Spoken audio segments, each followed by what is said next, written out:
Почитувани гледачи, добро вечер. Јас сум Гордана Дубњак, а вие го гледате последното издание на Правда и неправда во оваа сезона. За овие 10 месеци дружење во истиот овој термин, 20 нешто по 21 часот, имавме прилика од недела во недела да разговараме на актуелни теми поврзани со правосудниот систем, со функционирањето на обвинителството, специјалното јавно обвинителство, адвокатурата, зборувавме за корупцијата, за нотаријатот и за многу други прашања, но имавте можност да проследите индивидуални приказни за човечки судбени предизвикани од неправото и од судските одлуки, па неретко и од ова место нашите гости ја користеа приликата и да упатат некоја порака до надлежните.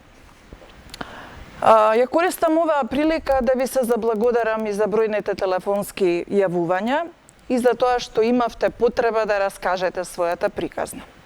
Вечерва циклусот го завршувам, се надевам со двајца интересни и релевантни гости. Од мојата десна страна, врховниот судија Шпенде Ваја, поранешен адвокат, судија во највисокиот суд во државата од 2013 година и некако неизбежно, да кажеме, сопруг на градоначалничката на Тетово Теута Арифи, која што воедно и висок функционер на ДУИ. И од мојата лева страна, универзитетскиот професор доктор Гордан Каледжиев, председател на управниот одбор на невладината организација Хелсиншки комитет и експерт по кривично право. Добре дојдовте. Од скоро и член на Комитетот за превенција на тортура на Советна Европа, да се пофалам. Так, одлично. Добро, јас ќе се пофалам, член на Консултативниот комитет за европски суди од април месец. Да продолжиме сега. Полете. Да се представуваме и фалиме, мислам дека е доволно за почеток. А пред да го почнеме разговорот, јас ќе ја замолам режијата да ни ја пушти вчерашната изјава на вице-премиерот Бујар Османи, која што се надевам дека ќе биде добра во разговорот. Веројатно, уште малку, уште некој ден ќе ме спомнуваат и за убиството на претседателот Кенеди. Меѓутоа, тоа прашање и тој предмет е веќе во судски инстанции и очекуваме што побрзо да се разрешат сите дилеми, бидејќи очигледно јавноста е сензитивна на епилогот од тоа прашање, дуи уште на почетокот побара поголема транспарентност во процесот, бидејќи очигледно не беше доволно транспарентен штом граѓаните не се убедени во доказите и побаравме поголема вклученост на меѓународните институции за да гарантираат кредибилитет во процесот. Очигледно е дека во јавноста имаме одредено чувство кај етничките заедници дека постои етнички бајас, односно наклонетост при носење на судските одлуки во зависност од етничката припадност на сторителот на дејството. И за да ги потврдиме научно или пак да ги отфрлиме ваквите перцепции во јавноста, со ОПСЕ почнуваме иницијатива за научно потврдување на евентуален етнички бајас во судството преку одбирање на рандомни случаи од минатото на слични дела кои што ги вршеле сторители од различна етничка припадност, за да видиме дали одлуките на судот имаат, се засновуваат, односно се наклонуваат во зависност од припадноста на граѓаните и очекуваме да видиме дали ова е само перцепција или навистина тоа е така. Доколку е така, тогаш предстои сериозен процес на реформи и на ветинг во судството. Судија Деваја, ќе почнам со вас. Дали навистина постои ваква перцепција и века албанската етничка заедница за која што откаде што вие доаѓате? Најпред добро вечер, да ви поздравам и да ви се благодарам за поканата. Би сакал да ги поздравам сите гледачи на Прва телевизија, освен на нашата емисија. Морам да кажам дека има таква перцепција кај обичниот граѓани и кај стручната јавност дека има, да речем, еден вид на селективна примена на правото во однос на одмерувањето на казните кога се работи за сторители на кривични дела. Значи, ја не би сакал да зборам конкретно за примери, бидејќи ќе ме сватите во која позиција сум, бидејќи може некој од тие примери ќе дојде кај нас Врховниот суд. Меѓутоа, во последното време неколку случаи каде што се има, да кажем, разлики во одмерувањето на казните за различни сторители на кривични дела. Мислам дека е ова добра идеја, ако стварно се нафати ОПСЕ да направи ваква анализа, со тоа мислам дека ќе се остранат сите тие заблуди или да речем некоја погрешна перцепција дека има таква селективна примена на правдата во однос заради етничката припадност на сторители на кривични дела. Се надевам дека тоа ќе се докаже или ќе се отвори таквата теза да можеме да работиме ние судиите, да речем да минеме по таква обсервација или под некој вид на влијание од страна на обичниот граѓан или од стручната јавност. Професора Каладжиев, дали правдата може да има етничка боја и да зависи од тоа дали некој е албанец, ром, србин или македонец, каква казна ќе доби и дали ќе биде обвинет или не? Па, тоа е прашање за истражување и е исто деликатно од аспект на довербата. Чудно е кога доаѓа од политичари што самите биле на власт и имаат огромна одговорност за наназад децении, би рекол. Министерството за правда, меѓу другите, беше постојано во рацете на ДУИ. И сега да искочите со една ваква, после 20 години влијание непосредно, да искочите со ваква теза е малку манипулација по мене. Ја не викам дека не постои. Значи, прашањето, проблемот за сензитивност во смисла на перцепциите е присутен во сите општества каде што има различни етнички групи. Тие се можеби изразени уште во првиот допир со полицијата.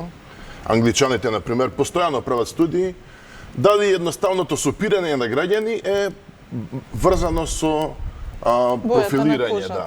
За тука е деликатно, велики некои па групи навистина можеби се повеќе инволвирани во некој тип на криминал. Земете кај нас, например, ја не сум приметил ни за статистики кои што сум ги проучувал, дека казнената политика е построга спрема албанците. А па и обратно имате и друга перцепција, дека па просто нив не може да ги осудите, го осудите, одба се жртви да неправда. Колку е тоа популистички малку приод и на некој начин... Луѓето се многу сензитивни и затоа многу деликатно како да изгледате довербата. Вие гледате О.Дж. Симпсон случајот беше проблематичен, баш врзано со... И луѓето имаат различни видувања, дали се белци или црнци, за еден ист случај, за еден исти факти. Значи, таа недоверба е латентна. И на неј се треба да се работи. Сега е проблем таа недоверба, наместо да се работи, а има повеќе алатки, тоа да се провери научно, да се работи на унапредување на довербата.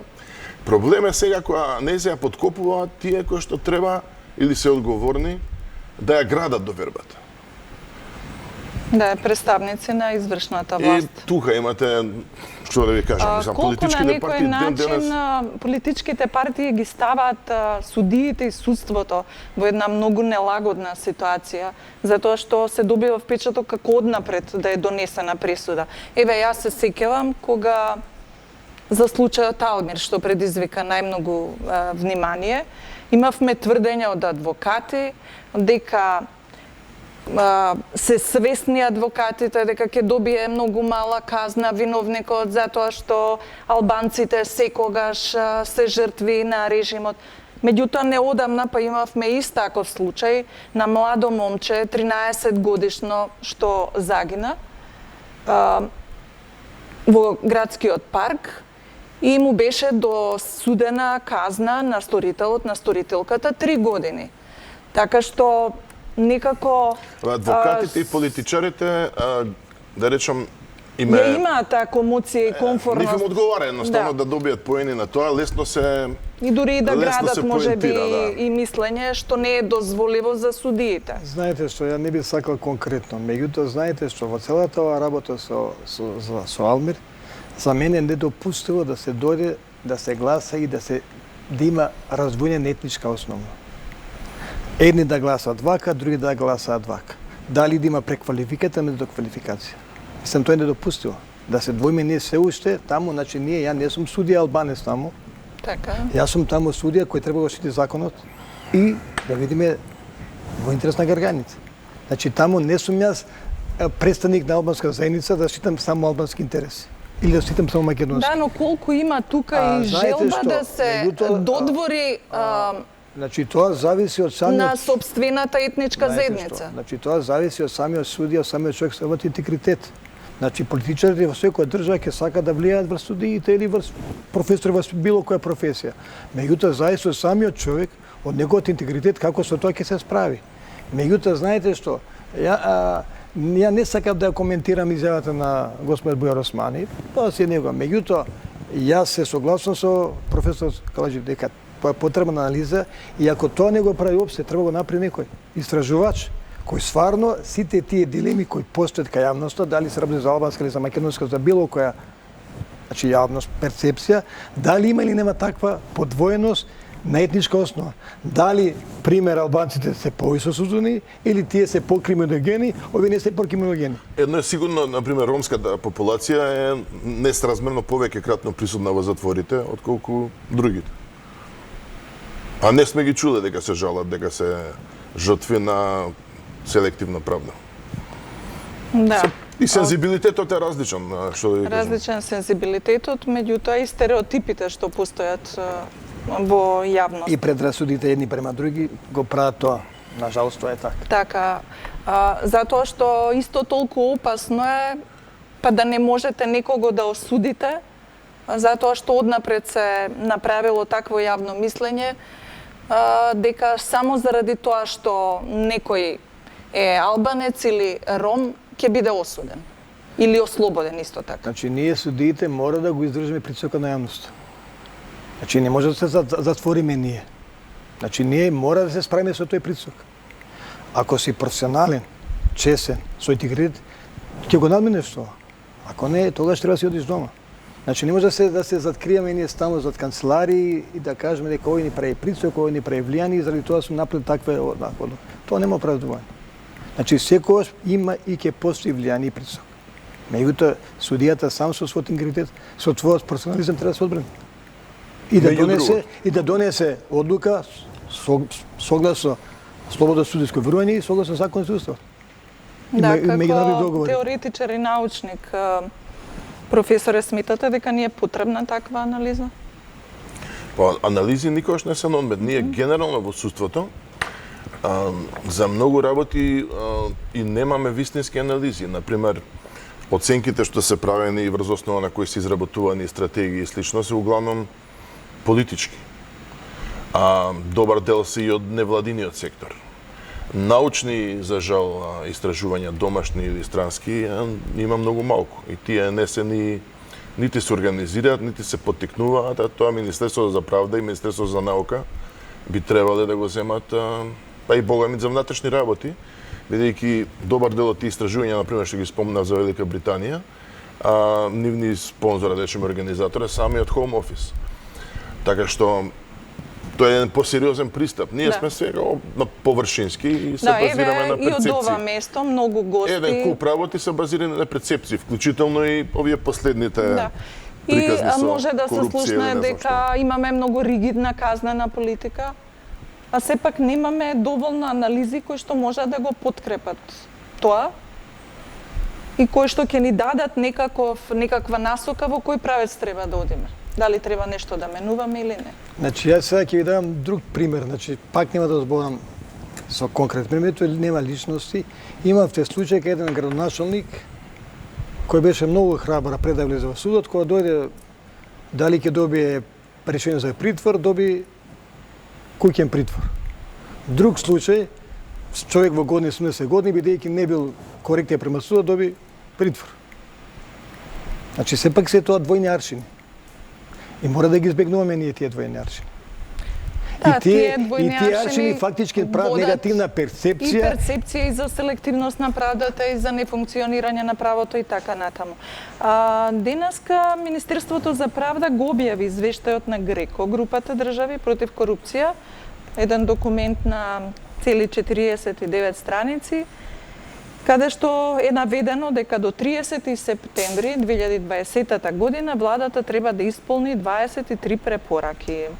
Колку за вас за вас беше изненадување тоа што главниот фокус е ставен на системот на кривична правда и каде што се наведува дека не сме успешни во борбата против корупцијата, а за СЕО дека генерално не ги гони систематските случаи од висок профил или политички чувствителни случаи.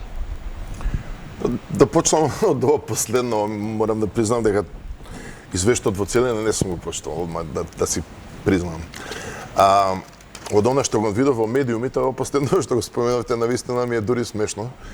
Ако ние сме сведоци дека се изнагледавме овие 5-10 години, ако ништо друго, судења баш на високи политичари и градоначалници што се не. И сега оваа оценка дека во Македонија има некаква неказнивост, импунити за овој тип на криминал е малку, не знам од кај ја извадиле, навистина е чудна Прегенерална, оценка. може би нема судски Епилог. завршници и Тоа е, епилог. на тоа се мислиш. А отварање на Так. предмети, Точно, например, Имало. точно е дека не сме срекни дека не заврте бројчаник од дека мал дел од политичарите на вистина завршуваат во затвор. Тоа е посебен проблем, вклучително и овој најновиот случај со ќе Јанковски. успееме ли до наредната година, до септември, да ги исполниме сите овие критериуми кои што ни се ставаат на листа? Ја мислам дека таа цела приказна треба да се ресетира.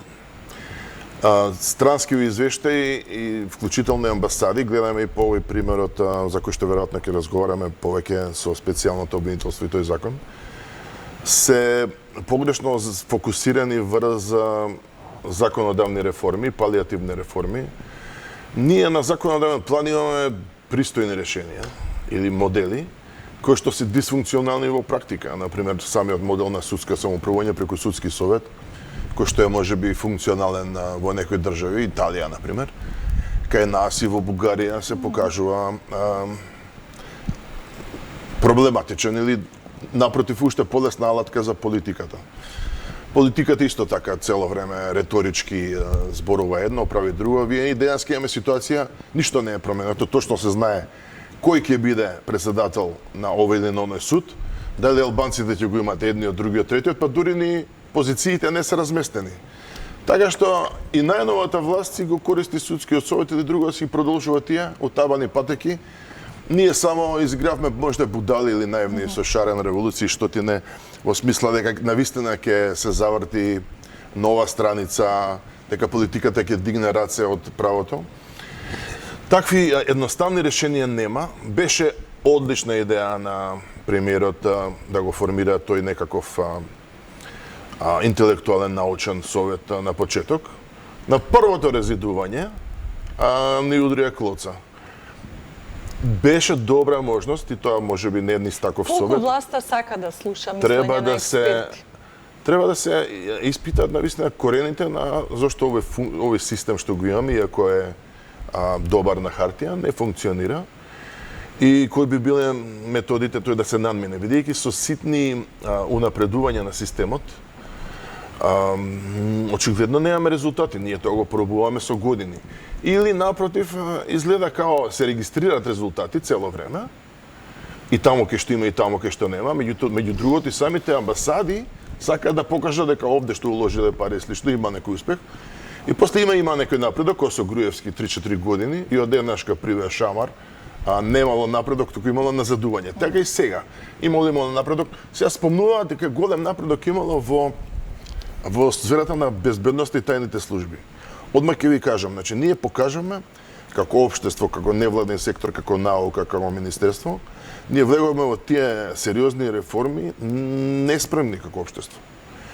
И дури партиите ние не можеме ни да дадеме инпут нити од научен аспект, нити од невладен сектор, па богами ни партиите. Тоа што е понудено како решенија со некои проблематични, помина со лесно и сега ние го затворивме прашањето како реформи. Додиде на нас за 3-4 години, исто е наведено во извештаите на ЕУ дека имаме успешни реформи во безбедносниот сектор. Па после искочи проблем. Немаме решение ни таму, како и на судството, како да ги надминеме сериозни проблеми. Да се вратиме малку на извештајот на Прибе. Цело време велевме дека Прибе ја постави диагнозата за судството. Прво Прибе не постави никаква вистинска диагноза во смисла дека ги нашол корените на проблемите, него он постави еден наод, не каже имате рак метастазиран. Меѓутоа, Не налажеше дека тоа дека имаме малку сида, како што мислат некои, нели? Меѓутоа, знаете што, Прибе буквално нацрта. И малце на многу, да кажам така, поедноставен начин го кажа тоа што другите го крие дипломатски. Што викаме о ракавици. Он ги детектираше проблемите и ги кажа со име и презиме кај се проблемите. Зашто и по 2 години инцидентот вчера со се уште- францускиот амбасадор е многу сличен до суштина. Сака да кажа, ајде не се занесувајте, вие гледате кај сте. Бидејќи нашите политичари многу лесно сакаат да одат напред. Ова што го направи успешно со името или некој напредок во тој план што се бараш од нив на политички план, а не е доволно или не е единствена причина за нашето унапредување во асоцијативните процеси во врска со владење на правото, Колку каде што знаевме реформите дека само имаме се проблеми. прават за да се покаже еве некаков успех, да се покажат бројки, толку и толку закони се донесени, изгласани, а во суштина вистинската реформа, она што значи секојдневен живот, граѓаните не го чувствуваат. Во многу сфери. А тука зборуваме за правосудството и за правдата. Па знаете што, можда се уште не се направени правите реформи како што треба да се направат. Значи, го спомна колегата Гордан Судскиот совет, значи знаете ние со Сдруженијето 2 години преку Америчка амбасада правевме работилници, конференции каде што утврдиме дека овој состав на Судскиот совет на оваков начин професионално дека не одговара на реалноста, дека тие се единствени заедно со Совет на јавни води кај што нема никаква одговорност. И ние, не знам од кои причини, Министерството за правда, Министерката за правда го повлече, значи предлогот да се биде полупрофесионална судите, да се работат суди, а делот кој ги бира парламентот да се останат професионални членови. Гледате ли некакви промени во судскиот Значи, совет? Иве половина состав се смени. Значи, освен таа работа тековна, некои други работи не гледам дека има промени. Значи во судскиот совет и дали е краток период, дали на новиот претседател му треба се повише време за адаптација или не знам што, меѓутоа не само ние како судиите и целата јавност, значи не гледа дека има некои промени, да речам корените промени, прави реформи за кои се залагаше ова влада. Велат како може да има промени во судството со истите луѓе кои што во изминатиот период биле главни слуги на режимот, да кажеме, а се уште се на истите позиции, тргнувајќи од вашиот претседател на Врховен суд. Знаете, тоа е перцепција на јавност и на другите, значи луѓе. Ама не е перцепција, постапка има отворена. Па добро, значи сите ние во судот, Постапка која што повеќе од 1 година не може да се заврши од најразлични причини. Значи не само претседателот, и многу други суди имат постапки. И недопустиво е за Врховен суд да има толку постапки и тие постапки да немаат завршница. Значи тоа не е крив претседател на судот или јас или колегата против кој се води постапката. Значи или судскиот совет не сака да се врши работата или не знам од кои причини. Значи не е, верувајте ми, да на никој не му е лесно да има постапка против него и таа постапка да има завршница. Бидејќи сепак сме ние се здружиме со обичните. Па да, ама ние сме со мало, да речам, мала држава, со мали број на луѓе, секој се знае. Значи ја треба на секој да му објаснам дека има против мене постапка и каква таа постапка зашто. Значи има завршница или нема завршница. Меѓутоа недопустиво таа толку да се доглеку. Да. Тука ќе направиме мала пауза за реклами и продолжуваме.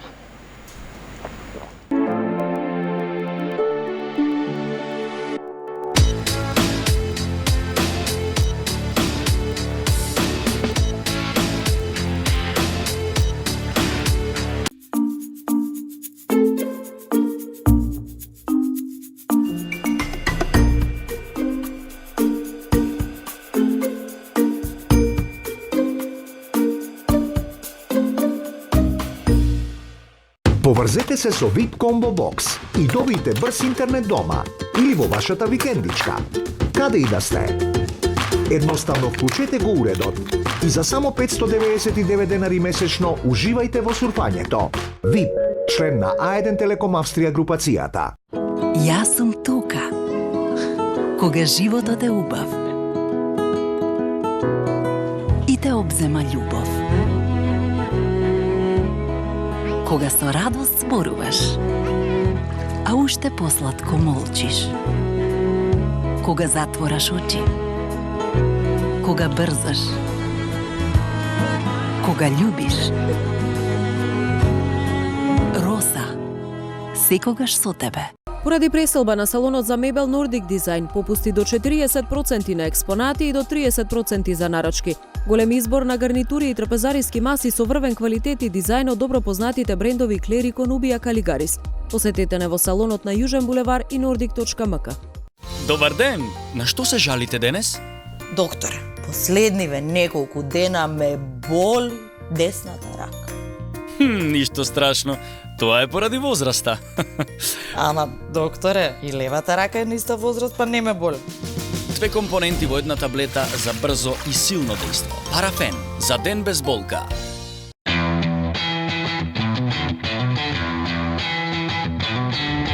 Официјален партнер на Леман. Со горивата Extreme и G-Force. Официјален партнер на Манчестер Юнайтед. Официјален партнер на MotoGP. Американско гориво за врвна економичност и перформанси. Галф, бензински станици. 2 компоненти во една таблета за брзо и силно дејство. Парафен за ден без болка. Кристина Дамил. Место каде можете да создадете дом од вашите соништа. Мебел за сечи и вкус. По неверојатно достапни цени. Одберете го вашето омилено парче денес и направете го секој ден поубав. Ве очекуваме во салоните на булевар Ѓорче Петров и булевар Борис Трајковски. Салон за мебел Кристина Дамил. Добро познатиот вкус на пелистерка, збогатен со свежина на лимета и мирис на мента. Пелистерка мохито, идеална доза екзотика. Добро познатиот вкус на пелистерка, збогатен со совршена комбинација на сладкост и горчина на кинин. Пелистерка тоник, идеална доза сладка горчина.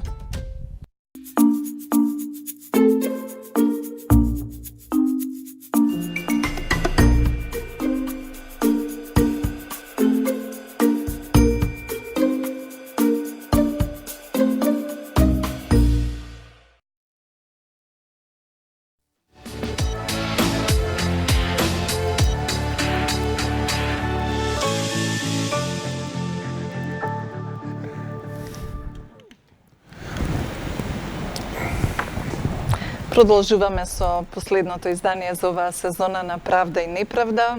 Мои вечерашни гости, врховниот судија Шпендеваја и професорот по кривично право доктор Гордан Калајџиев. На ова топлово веќе и мозокот престанува да работи. Професора, за експертите или да кажеме за дел од експертите, вчера беше правно спорна одлуката на Врховниот суд со која се одложи издржувањето на затворската казна на поранешната министерка за внатрешни работи Гордана Енкуловски. Гледате ли нешто спорно во ова со оглед на тоа што вонредните правни лекови барем вообичаено не треба да го одложуваат издржувањето? Тешко би можело да извлечеме некој обш заклучок сега од конкретен случај, а особено ако не ги знаеме ниту конкретните нејзини наводи во барањето, ниту од одлуката. Детали, ако знае судијата, нека помогне, не видов. Значи, имате право дека нормално тој правен лек кој го има, кој што е пред Врховниот суд, сам по себе тој не е причина за одлагање на казната. Меѓутоа, она има одложено по закон за извршување на санкции, веројатно не? По ЗКП.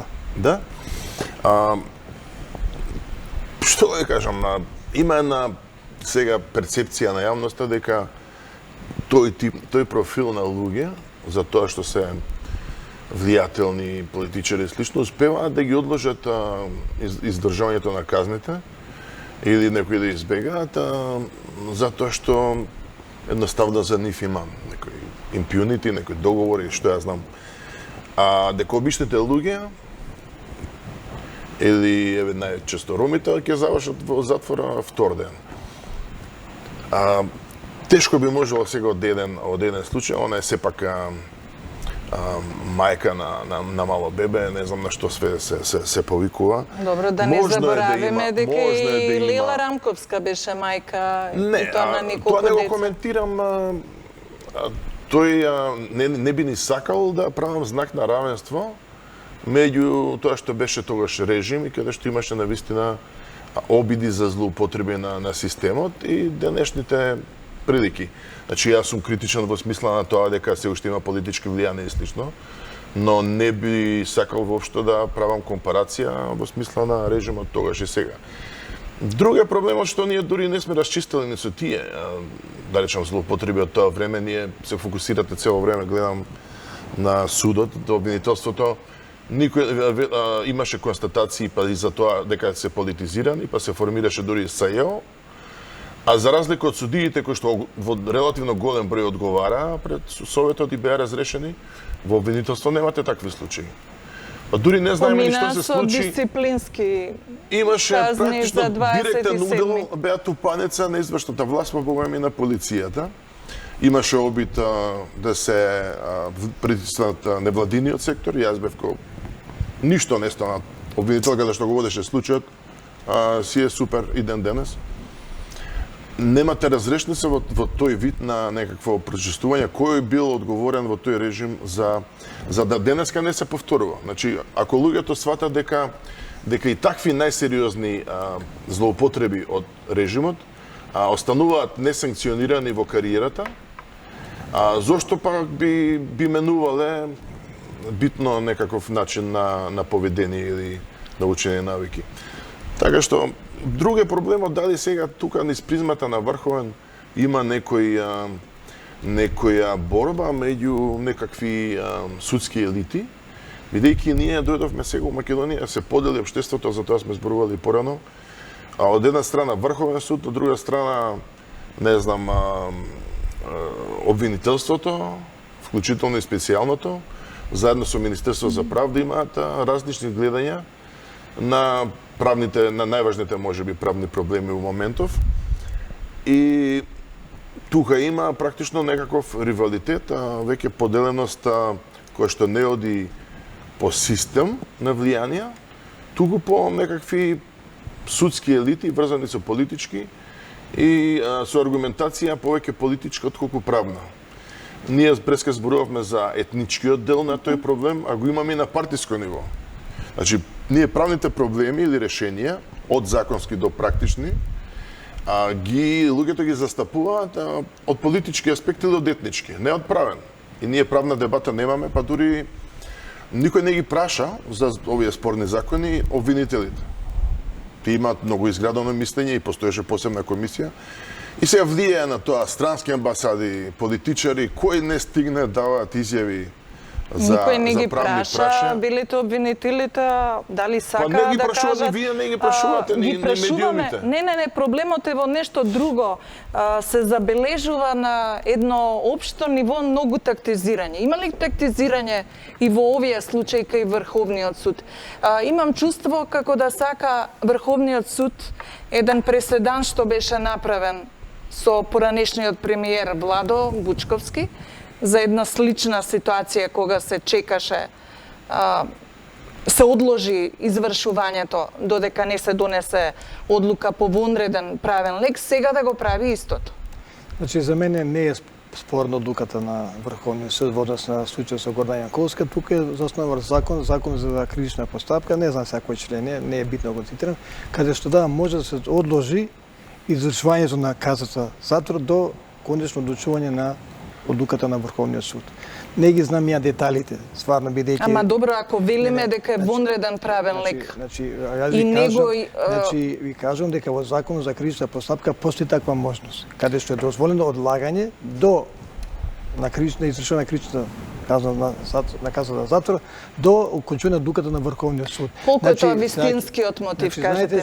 што, се согласувам дека порано немало таква пракса, меѓутоа во задните неколку години се е воведена таква пракса и во многу ретки случаи Врховниот суд одлучува за такви случаи за одлагање. Значи, не знам деталите за случајот на Гордана Јанкуловска, бидејќи више не сум во Кривичниот суд, меѓутоа веројатно колегите или во одлуката која е објавена на веб страната на Врховниот суд се наведени причини од кои се одлага. Меѓутоа што го кажа колегата Каладже, се согласувам дека за среќа до 2015 година имаше голем број на разрешување на суди. И тоа по еден основ, на совесно лично работење. Ниту еден обвинител за ништо нема никаква одговорност. Значи сега се поставува, а тие секоја сака да бидат барабар со судиите во однос на примањите, во однос на привилегиите. Добро, за волја на вистината одговорноста и кај судиите во последните години нема разрешувања значи, и има на некој начин и одолговлекување. Ама тоа е едно од најголемите забелешки и на Прибе, и на Греко, и на сите е релевантни, бидејќи треба да се направи градација. Не може судијата за било која порода да биде одма разрешување. И тоа, фала Богу, се направи со новиот закон за суди, се направи градација. Што представува тешка повреда, што представува лесна повреда. И да се применува. Значи, судиите не бегат од одговорност. Не бегат. Меѓутоа, знаете што, тој е етички елемент, несовесно. Да, меѓутоа имавме ситуации кога токму врвот на судството, представен преку Врховниот суд, правеше обструкции на работата на специјалното јавно обвинителство. Имаме ситуација кога постои посебен извештај во кој што неколку судии се директно наведени како за поврзаност со извршната власт, а нема реакција. Значи, тоа кој треба да прави, Врховниот суд? Или треба да прави тоа судскиот совет, зашто е надлежен? Судскиот совет, колку...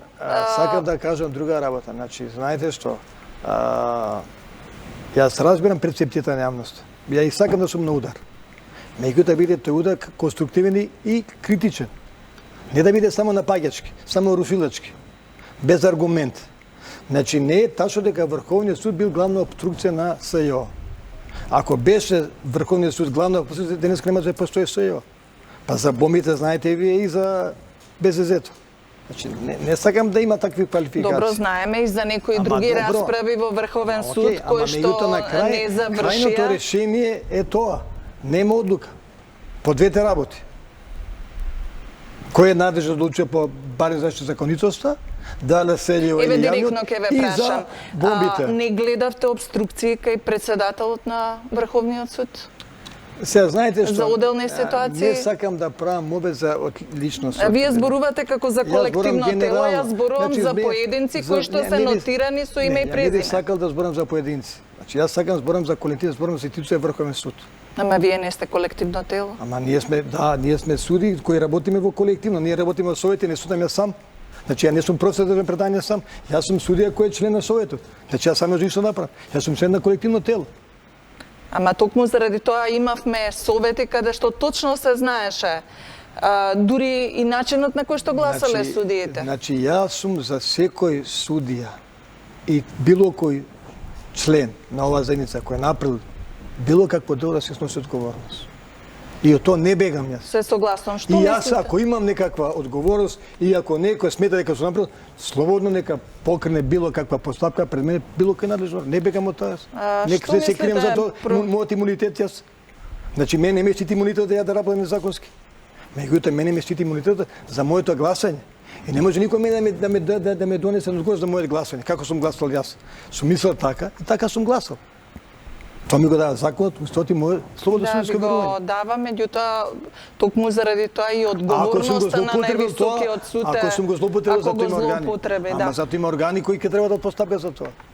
Што мислите, професоре, за ветингот во судството? Дали е потребно такво нешто? Таа идеја не помина, морам да признам, сама по себе е исто контроверзна, но и би било најдобро кога системот би бил функционален во смисла овие проблематични случаи да ги решава самиот, без вакви одолжувања, како што споменавме, зошто би биле тие суди цела година под некаков Демоклов меч за тоа што ќе биде нивната судбина, што штетно влие и на довербата на судот и работата на целото судство. Ниту ми се симпатични овој тип на интервенции, например, вклучително и извештајот на амбасадата американска. Тоа е исто притисок врз судството и врз судии. Што има сега они да ги излечуваат, кои судии се политизирани, само тие пали се. Слично и извештајот на СЈО е катастрофален во смисла од разговорите, овие судии се проблематични, Они можат да ги гонат тие што имат докази, да ги памфлети со тоа кои се проблематични се злоупотреба. Значи, најдобро ќе беше, ако системот не функционира, уште подобро од тоа да си поднесат тие што се под сериозни обсервации, за време на тоа да имаат некаков степ морален интегритет. Во крајна линија председателот ни дојде од адвокат, супер модеш адвокатска работа, ако се врати таму ништо не му фали. Ако имат сериозни проблеми, да поднесат оставка на тој. Го имаме и ке политичарите. През кога пуштивте Бујар Османи, за него има постапка, така.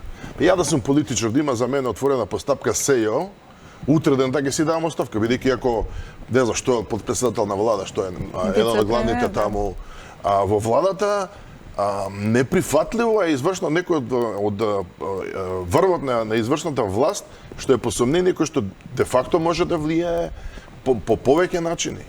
Да остане во политиката, што е незаменлив. Така е презумпција невиност, значи. Што? Значи не треба да зборим за презумпција невиност, значи не може да ги осудиме луѓето однапред. Не викам дека ние ќе го осудиме однапред.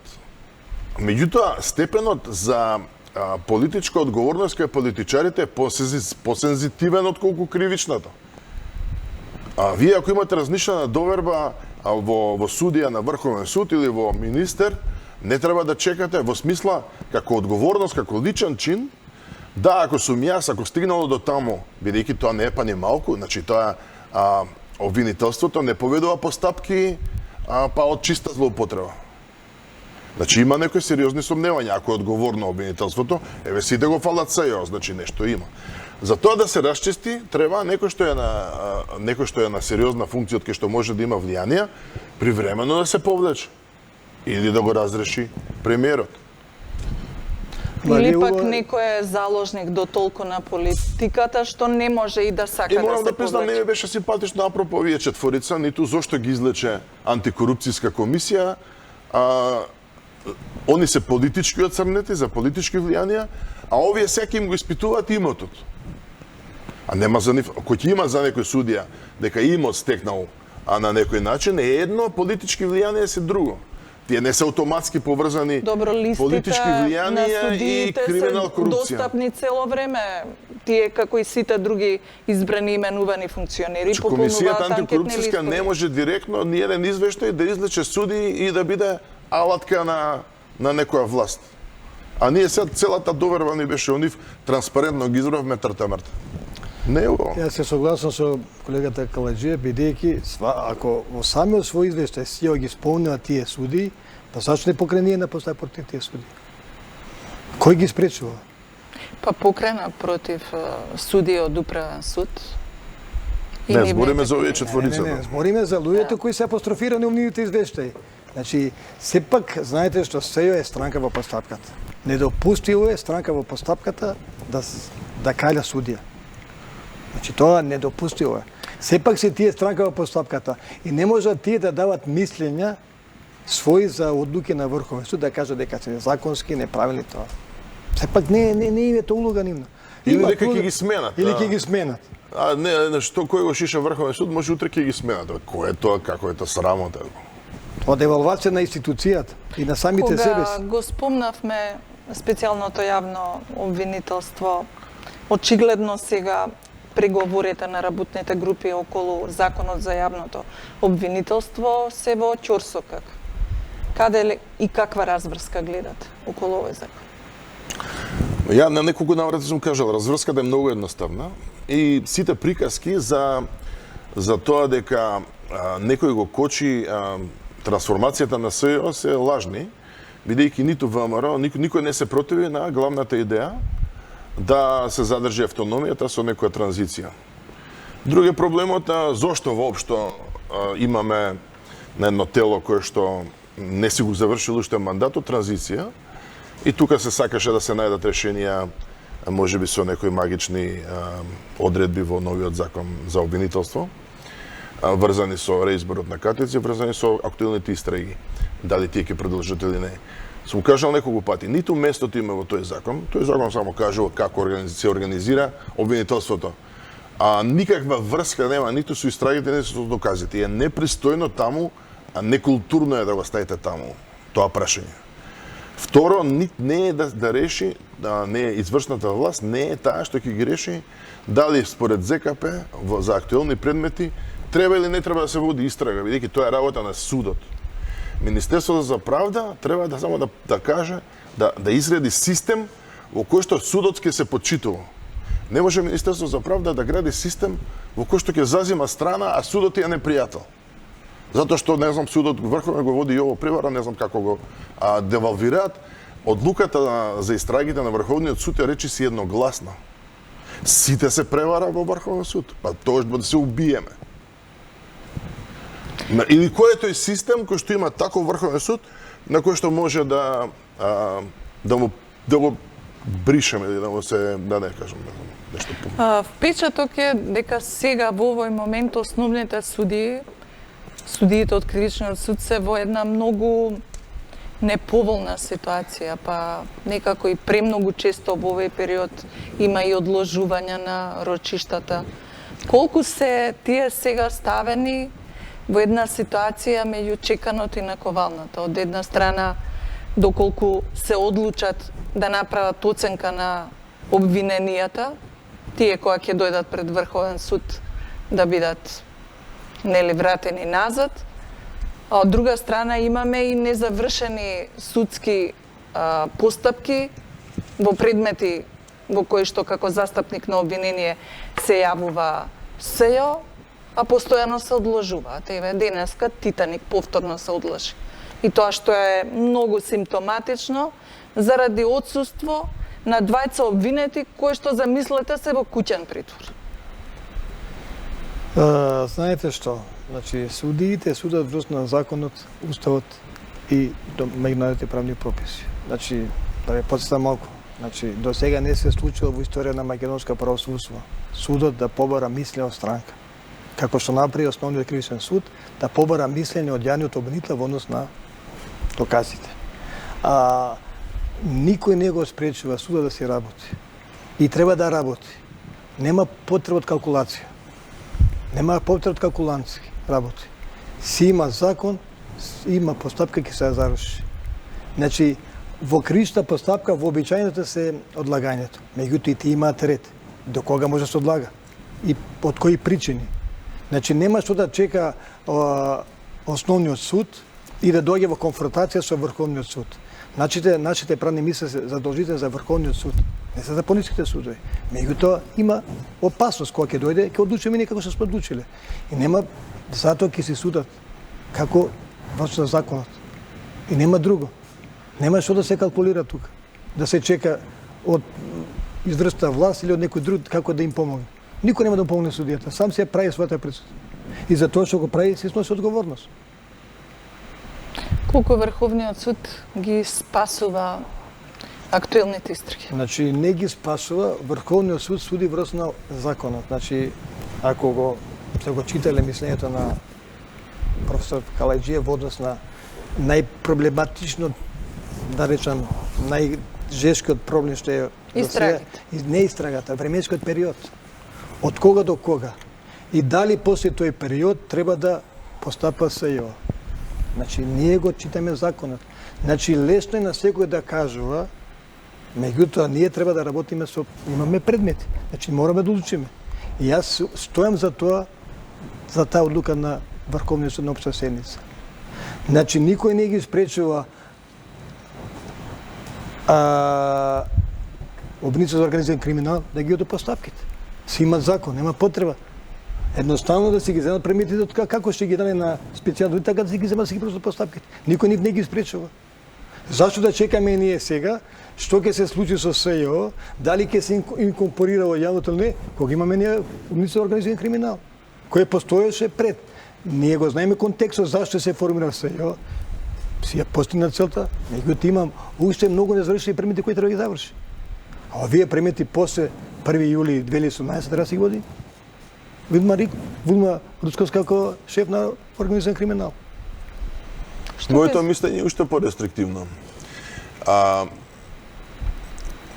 Самиот закон е некаков компромис за СЈО, би зборам, е некој компромис кој што во дадена некоја проблематична ситуација, прво е стварна договор, каде што ВМРО се согласило под определени услови да има временска рамка. Од друга страна, временската рамка е многу јасна од аспект на правната сигурност, еден релативно нов систем, специјално обвинителство, специјални судови не се фина работи. Тие Од кога се тие? Може да се организираат за специјални услови и подобро да речам да се затворат што побрзо. Каде го гледате решението во спојување на тие две институции? Можеби? Па ја тоа сум го кажал и друг пат. Ја мислам дека треба да постои едно обвинителство, како ќе го наречеме организиран криминал или специјално, кој што треба да има сериозна автономија визави извршната власт. Ја дури бев присталица тоа дури да е надвор од обвинителството, слично на романското, во некој нов систем за кој што не се ни отвори расправа. Значи ние имавме поставување на овој ад-хок систем и во моментот кога се бараше решение постфестум, малку се брзаше за да се решат некои проблеми, ако може пред да истече рокот. И без расправа дојде ова решение како небо за трансформација, кое што можеби не е најдобро, али е важно ако ја задржи автономијата визави секоја силна политичка елита што е на власт. Значи, ние имавме потреба од специјално обвинителство визави груевизмот, да речам. Меѓутоа и секоја наредна власт, додека нема трансформација на општеството во некое по-нормално демократско општество, имате сериозни проблеми со влијание на политичката елита врз правосудните органи и за тоа очигледно кај нас постои потреба. Значи, автономија нивна е потребна, дали ќе биде внатре во обвинителството или од надвор, дури не е ни толку важна, вклучително и финансиска, заради тоа да... Глупо е да има две обвинителства. Меѓутоа, тоа е некој наше решение. Сега не можела политиката да се договори, не знам, да избере меѓу Вилма и Русковска и КТС. Колку е во прашање кадровскиот потенцијал, а колку е нешто посуштенско? Дали на една владеачка гарнитура и одговара да има високо профилирано обвинителство кое што ќе се занимава со висока корупција? Не им одговара како им одговара. Не им одговара и ние гледаме дека сега имаме проблем, бидејќи СЈО беше добра тупаница во време за против Груевски. Меѓутоа, очигледно СЈО не го решава проблемот во исто време на начин на кој што беше изведена целата приказна, не го решава визави ДУИ или визави елитата на СДСМ. И затоа е важно таа идеја како таква и истражниот потенцијал, независен од полицијата, да се задржи како капацитет на кој што со автономија би се спротивил на било која власт. А политичарите сакаат да се искористат. Гледате сега во овој спорот со новиот закон. Одеднаш имате две чудни тенденции. Едната е да истрагите да се водат, па што и да има процесни пречки во законот, кое што е на линија сите да одговараат, па што биде, па макар и да им ги ускратиме правните гаранции што сме им ги даде. А од друга страна, на извојувана, да речам, приказка со доказите, во смисла исто да одговараат што е можно повеќе сторители, одеднаш се откажува власта, предпоставам заради дуите, така се говори во куларите, се откажува од една мокна алатка врзана со конкретните докази и начинот на нивно користење. Тука нема логика во тие две решенија истовремено да дојдат од еден центар и да се пикнат во законот. Нема никаква логика. Судија, колку дуе кучничар за обстанокот на СЈО? Мислам дека ова не е прашање за мене, значи ова е прашање за професор и за некој политичар. Не би сакал да коментирам дека Врховниот суд... Ајде ќе го преформулирам прашањето. Каде ја гледате иднината на СЈО? Дека Врховниот суд годишно ниту е за ДУИ, ниту за СДС, ниту за ВМРО, за никој. Врховниот суд си работи според законот и според како што треба да работи. Значи, идејата на СЈО, тоа што кажа професорот, значи, мајки го временскиот контекст, кога се формира, како се формира. Слушајќи ве вас имаме идеален врховен суд. Не бегам дека имам идеал, нема ништо идеално. Сум реален. Значи, јас се трудам да бидам реален. Значи, не идеализирам ништо, меѓутоа не сакам да прифаќам напад врз институции неоснован. И не сакам да врзам институција за личност. Мислам дека тоа кај нас најголема грешка. Ние ради личности правиме закони. И ги менуваме законите ради личности. Утре нема да биде Горан, ќе биде Шпет, па ќе го смениме закон. Не се прави тоа така. Така не се прави реформи.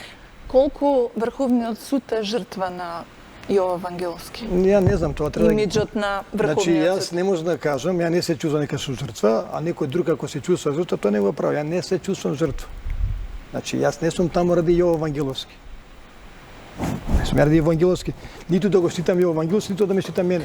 Колку во највисокиот суд често отварате прашања околу независноста на судството, влијанието на политиката? Значи, вие сте сведоци, на колку конференции биле заеднички, на колку работиме на тие работи. Значи, ние, јас ви кажав, интегритетот, независноста, непристрасноста, никој не ти ја дава. Или ќе се избориш, нема да се избориш. Значи, тоа или ти е вродено, или ти е невродено. Значи, ние тоа, перцепција на јавноста е дека судиите се затворени. Прифаќав, меѓутоа полека и ние се отвараме. Се може не се отвараме толку колку што сака јавноста. Меѓутоа сепак од еден систем кој бил таков, ние полека се трудиме и еве, доказ доаѓа на ваша емисија. Зборувате вие дека сте присутни на дебати. Меѓутоа, колку е нормално во најголемиот број случаи како организатор да се јавува Сдруженијето на судија, а не највисокиот суд во државата? Па видите, тоа е способноста на председател на Сдруженијето.